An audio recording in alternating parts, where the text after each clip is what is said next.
Welcome to Rejected Religion Spotlight. I'm Stephanie Shea. My guest today is Brennan Kettelle, who I'm very happy to welcome back. Hello. So good to be back again. Always talking about monsters and demons. I love it. Me It's so too. good to talk with you again. And this time about your upcoming online course. But first, if you don't mind, I'll give a short introduction for the audience. It's great. Brennan is currently a PhD researcher at the Center for History of Hermetic Philosophy and Related Currents, otherwise known as the HHP Center, at the University of Amsterdam, and she's investigating 19th century associations between the figure of Lilith and queerness. And it's in this vein that Brennan is offering an 8-week online course through the Morbid Anatomy platform starting February 25th. So this is great. Yes, I'm so excited, actually. It's nice for me since as you said, with my PhD research, I'm mostly focusing on Lilith in the 19th century. And I know you and I will get into this, of course, but with this course, I get to look at Lilith in all of her kind of enduring history, the different iterations. So it's going to be fun to kind of revisit foundational Demoness Lilith. Fantastic. Yeah. Well, as you mentioned, you've been here before to talk about your research into Lilith, and those who are interested in watching those videos can certainly do so. But in this course that you're going to be giving, you're offering much more. Can you give us a short overview of what this course is about and the goals of the course? Yeah. Well, first I want to say that I was so excited to be approached by Joanna of Morbid Anatomy. She saw a Lilith lecture I gave for the last Tuesday Society, and kind of expressed to me just through our Instagram DMs that her kind of base of the people who subscribe to the Morbid Anatomy lecture series or parties or libraries, etc., that they are quite interested in Lilith, but Lilith can be a kind of confusing pop cultural figure to, I guess, interact with from a kind of more historical grounded place. And that's when she approached me and asked if I wanted to do this 8-week course. And it's a little surreal because when I was in my first master's program back in the States in gender studies, I used to engage with Morbid Anatomy just online, watching the lectures that they would post. And they're a really cool society based in Brooklyn. Anything occulty, taboo, morbid, etc. But so anyway, now that I have free reign of an 8-week syllabus on Lilith, I think the overall goal for me was to kind of provide an intervention of sorts into the more conflated pop cultural concepts of Lilith, her origins, her cultural utilizations, etc. And I think, as we have talked about before, there is this kind of pop cultural idea that, in my opinion, is perpetuated by things like Jungian utilizations of Lilith, that the origin story of Lilith, or the mythic iteration of Lilith, is Lilith as Adam's first wife before Eve. But as history will show, Lilith is actually such an enduring cultural fixture. She's been kind of floating alongside humanity as a wind spirit, or a Strix, or a witch, or a succubus since antiquity, since Mesopotamian times. And so, yes, as she has existed prior to this Edenic iteration in many different shapes and forms and multitudes and genders, the list goes on. That's basically the goal of this course, is to provide a more nuanced and comprehensive history of Lilith and her full kind of discursive narrative to those who are interested. Not discounting the Jewish discourses, though. Right. I mean, they're fantastic. But again, Lilith's kind of iteration of Adam's wife before Eve, that's kind of 11th, 12th century. Okay. Yeah. And many centuries before that, she's still been around. So we're going to test that. So what is expected of the people who sign up for the course? Well, of course, there's no, grading, nothing like that.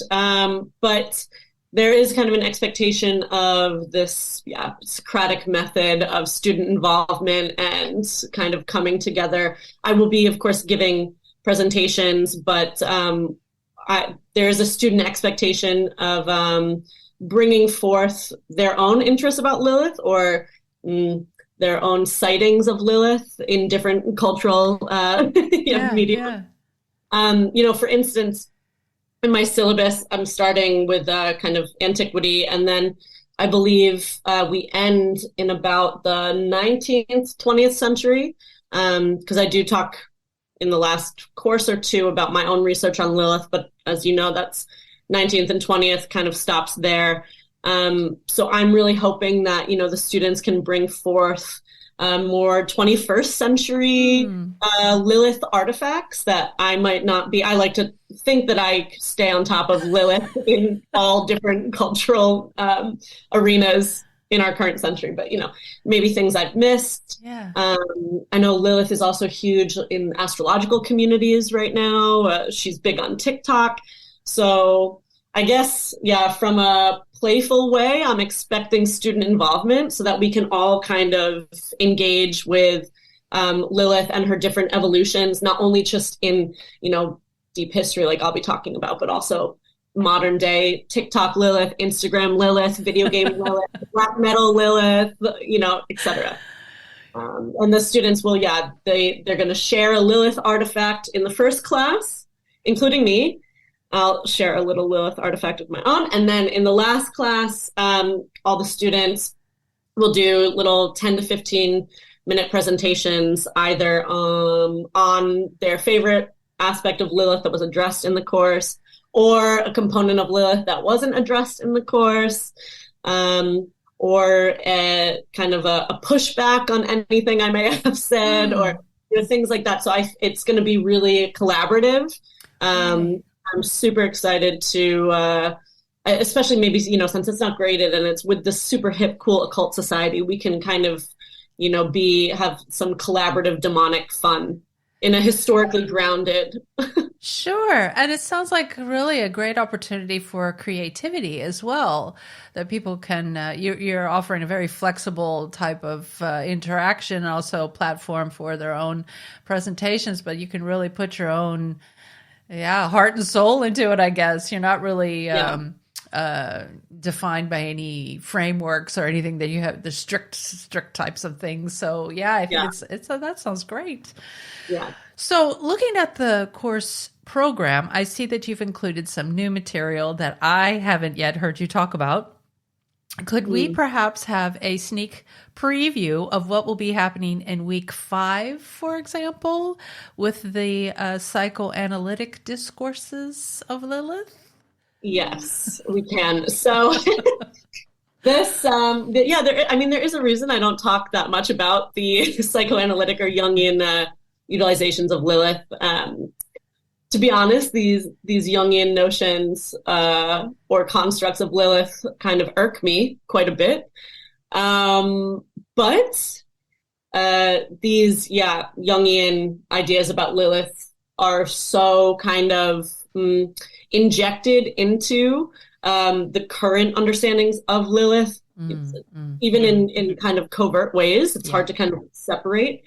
So I figured, we should, as a class, address this. I mean, there are feminist Jungian approaches to Lilith. There are kind of more patriarchal, or in my opinion, misogynistic Jungian approaches to Lilith. Either way, these Jungian and psychoanalytic constructs and conceptions of Lilith kind of approach her as if she is this trans-historical, just dark feminine iteration. It's very gender essentialistic, and it also kind of conflates a bunch of different, let's say, goddesses or female spirits throughout history, centuries, geographies, cultures, etc. So in my opinion, it essentially gets a little, sloppy. But to be specific, to give you a specific preview, I think there are 3 main authors or thinkers we'll be looking at in this week. First, we have Sigmund Hurwitz, who was actually an understudy of Jung. So in my opinion, this puts him pretty close to, the Jungian perspective on, let's say, Lilith or the feminine. And although he actually presents a very thorough kind of history of Lilith, even outside of Jewish discourses, he focuses on her and utilizes her in quite a patriarchal way. So discussing Lilith as, the dark anima. So with the anima being the feminine aspect of a man's soul, and then Lilith being the dark anima of that. He writes a little bit about, if this dark anima, the Lilith, kind of runs rampant within a man, certain things can happen, such as, effeminacy, which is kind of ties into my research on Lilith and queerness, because that's kind of this super misogynistic and homophobic conflation, obviously, of gender and sexuality. But his book was written in the 1980s, so I guess it could be expected. But anyway, yeah. Then within women, Hurwitz speaks about the Lilith aspect in women, and he separates it into two. So there's an Ishtar aspect and a Lamashtu aspect. And this kind of goes into what I'm saying. Ishtar, Lamashtu, different goddesses from different regions, adjacent time periods, but not really.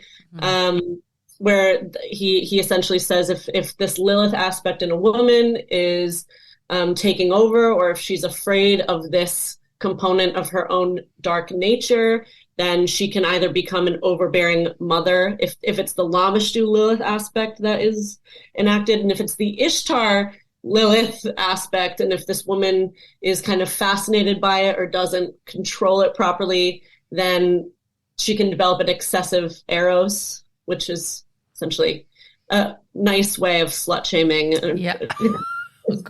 Basically. But, so we have these kind of patriarchal and misogynistic conflations, whether or not Lilith is relating to a male or a female, Jungian client, what have you.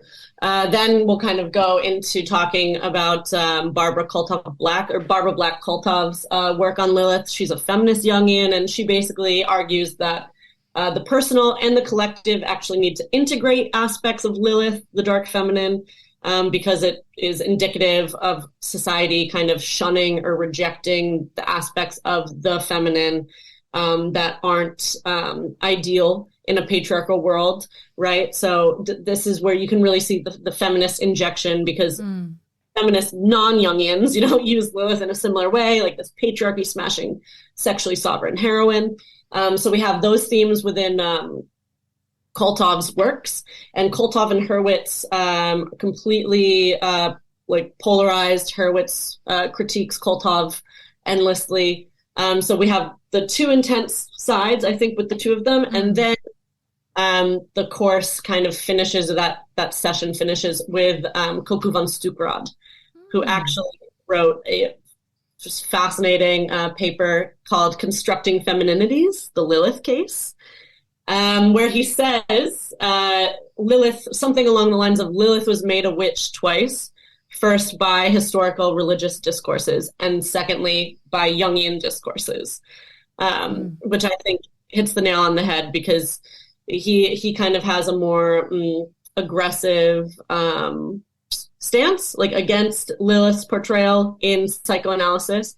And the point he makes, which is essentially the point that I'm trying to make in this specific class, or this week, this theme, is that if we conflate, or if Jungian discourse conflates all these kind of elements of Lilith and then applies her discursive mythic narrative to modern day, the modern day psyche of an individual or even the collective, without actually having like a text critical approach, a historically grounded approach, or even an inquisition into why different cultures at different times may have utilized Lilith in different ways, why she may have taken different forms, what those forms say about the culture.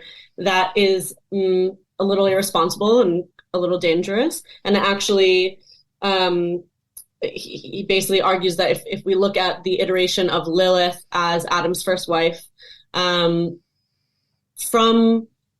this kind of iteration, which again was maybe around the 11th, 12th century, till about the 1800s, there were other layers added to this myth of Lilith. So over time, she became the partner of Samael or Satan. Mm-hmm. There's more sexual details that slowly come about, etc. We can look at this also culturally and historically and try to think, okay, well, why might these sexual details have been added in these more recent centuries? What may have been going on sociopolitically, culturally, etc. So instead of just taking the entire mythic narrative and conflating it and then creating that as like the iteration of the transcultural dark feminine archetype, regardless of time, space, or sociopolitics, that's doing kind of a disservice to Lilith's mythic history, but also kind of making this essentialistic and non-nuanced conflation, if that makes sense. Yes. And I think this is very, very fruitful type of discussion that you're bringing to the table, because even though, as you said, it's not your favorite perspective, or at least the Jungian side, of the story, not your preferred viewpoint on it. However, I think that every one of us, whether you're male or female, or however you identify, you're going to have heard things in your lifetime. And if you're older, you probably have heard a lot more things about the figure of Lilith. And there are a lot of deep-seated, conceptions about the figure of Lilith that relates to the feminine. And I think these are important conversations that need to be had, because even if you're not in agreement with it, you can highlight this and say, hey, these are the things that are being said. It's up to all of us to decide whether or not, we agree with that or not. Right. But I think the discussion, especially if it is contested, I think the discussion is quite important, because that's how people learn about the ideas that are out there that people probably take for granted. Most people are probably not sitting down and thinking really deep thoughts about, well, where did I get that idea about this? Where did I hear that? So these are opportunities for people to actually do that and to hopefully educate themselves into, what are the discourses that are out there? What does this all mean? What is this about? Why did it happen? What is the development of it? So I think it's great that you're doing that. Yeah, I mean, I'm really excited. Again, I think that course might be, maybe a little spicy, because there are a lot of people who do like the Jungian kind of framework of Lilith. Yeah. And I don't disagree that, let's say, Lilith's mythic narrative and her character development over time, I do think that, these patriarchal religious intentions throughout the centuries kind of did certainly inject different components and elements of her story that were later added. And especially, with feminist Jungians in particular, I tend to agree with them, because they have similar foundational aspects about the cultural kind of purposes of reclamation, liberation, art, and creativity that the Lilith myth can contribute to. And I'm not anti fairy tale or using a story for creation or activism. I just think that looking at all the nuances and the full kind of mythic arc of Lilith is important, and sometimes the Jungians reduce it a bit. Mm-hmm. Especially when as you were just saying, we get so many ideas culturally throughout our lives of like the feminine, and psychoanalysis kind of does have these very in my opinion, like neat, organized, convenient categorizations, archetypes that kind of simplify things and put them into gender boxes, et cetera, et cetera. Right. But as we know, number one, Lilith isn't that simple. In antiquity, she was also gendered male. She wasn't even a singular person. She was a legion of demons or wind spirits. And then second point, since I am also a queer theorist, and those are the methodologies I engage with, we also know that life isn't so simple in terms of these binarical male, female categories. But right. No, this is really this is a preview, all this nuance. This is a preview for week 5. Yes. We're living well, I mean, this could be like a course in and of itself, but so you're going to be doing a lot of work in that week, I bet. No, I'm but excited. it sounds really, really interesting. So those of us who are already familiar with Lilith will recognize the quote unquote demonic aspect and narratives involving magic from ancient times, but she is also included in contemporary discourses too. And I thought that this week's, I think that was week 6, if I'm remembering correctly. I can't remember. I have to look at the course program, but in one of the weeks you're talking about contemporary magic, and so I was wondering if you could give a few examples of how Lilith appears as a magical figure in our current times. Well, like I said, since I won't be going into the 21st century, I'm really hoping that some students might bring forth what maybe contemporary occult practitioners or witches are doing. But then what I will bring to the table is what some 19th and 20th century practitioners were doing with Lilith. One being Samuel Unware, who we have talked about before, a neo-Gnostic Colombian guru and sex magical practitioner. He has a very androcentric, misogynistic system of sex magical practice. It can only be done in a heterosexual context. It can only be done in within the bounds of marriage. There can be no orgasm or ejaculation. It's founded on seminal retention for the man, and the woman participant is kind of just the means to an end for the male kind of semen retention based ascension. So within this system of sex magic, you're like, okay, how does Lilith factor in? And what we have is, a very conservative, esoteric brand of sex magic. Ware used her as Lilith as this kind of demonic threat to reinforce the essential heterosexuality of his system. Mm-hmm. So basically, he associated Lilith with one of the spheres of the abyss, in which there were 2, which is like akin to the Christian concept of hell. Lilith ruled one sphere, Nama ruled the other sphere. Lilith and Nama, or Nahema, are actually 2 female demons that are connected in certain historical texts and sources. So I'm thinking that he kind of saw this and kind of just spelled Nama's or Nahema's name a little differently, but she's kind of a historical component of Lilith.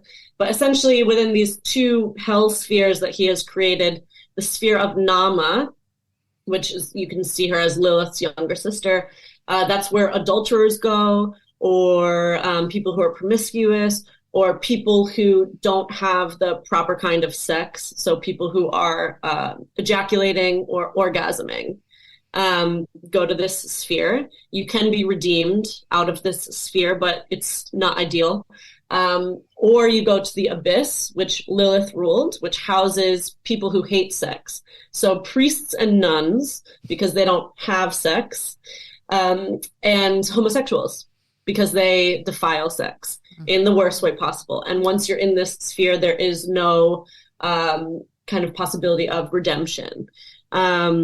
And so he utilizes Lilith as like this demonic weapon against queerness, against homosexuality, even against, abstinence of but of course, which I haven't seen before in other systems, but this interesting nonetheless. So he utilizes Lilith as a weapon against queerness, and as this kind of like demonic specter that's always lurking, that's ready to get you if you slip away from heterosexuality. And so within this sex magical system, she's kind of the mother of queers, and he refers to gays and lesbians as the henchmen of Lilith. This Lilith also appears to him in visions, sometimes as a woman, sometimes as a man. So there's some interesting kind of, gender coding, gender switching there.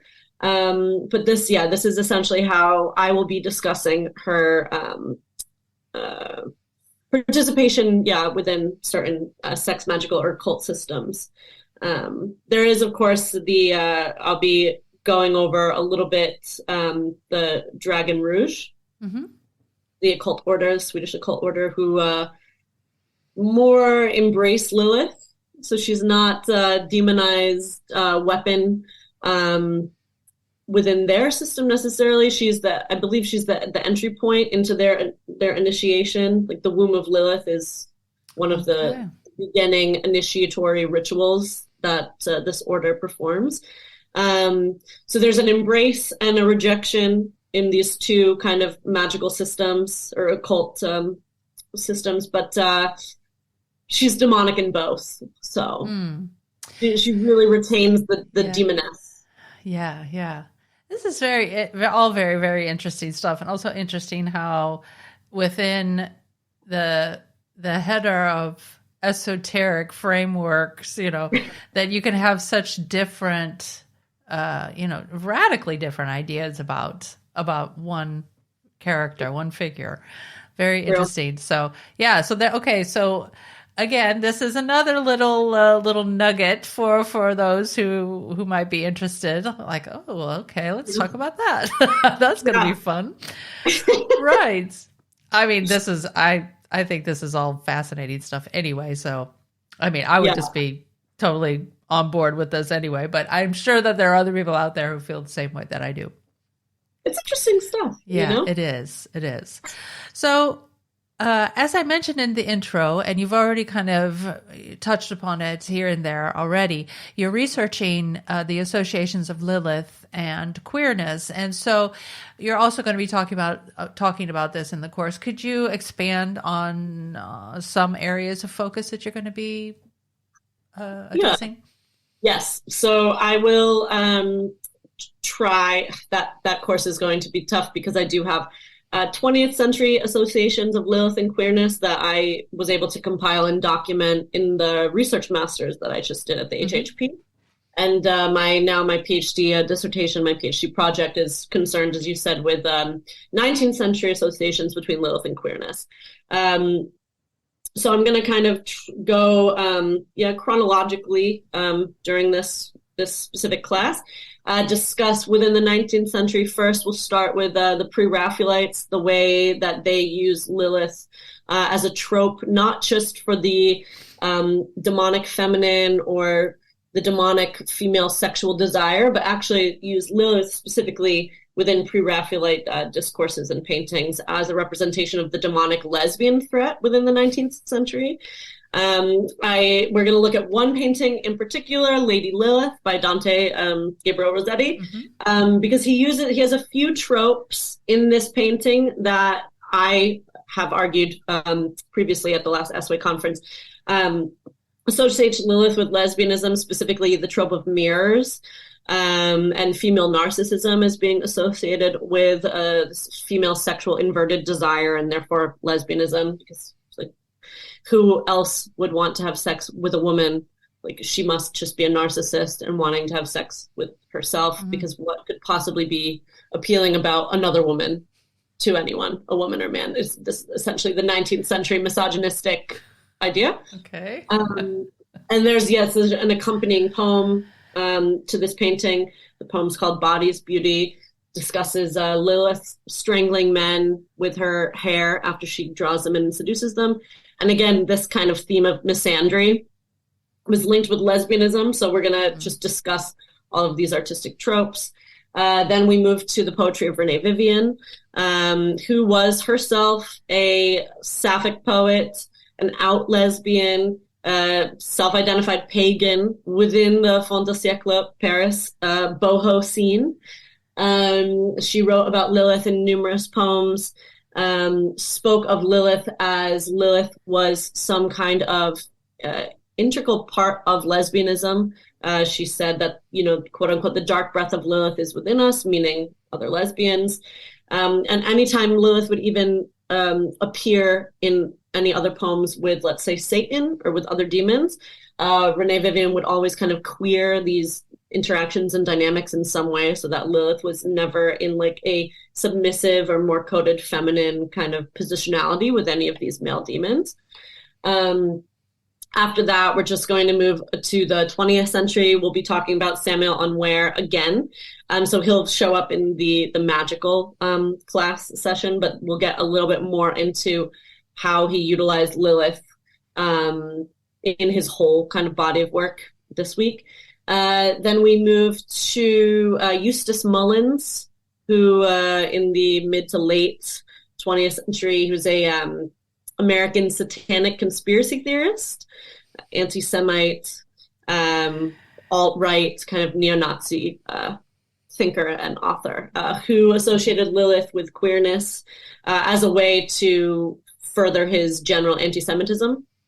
And then on, a happier note, we will be discussing the lesbian feminists of the late 20th century and the poems that they wrote about Lilith and Eve having this homoerotic relationship together. Interestingly, Renee Vivian in the early 1900s, late 1800s, when she was writing about Lilith, she never kind of constructed Lilith and Eve as having a lesbianic love affair. And if she ever mentioned Eve in a poem, it would be in a dismissive or aggressive manner. So she thought the two as very polarized. But then when we end the 20th century with the second wave kind of lesbian feminists who are writing poems about Lilith and Eve having sex with one another, there's an interesting shift. Kind of they're putting them together instead of comparing and splitting. So it's a nice way to kind of begin and end that class, I think.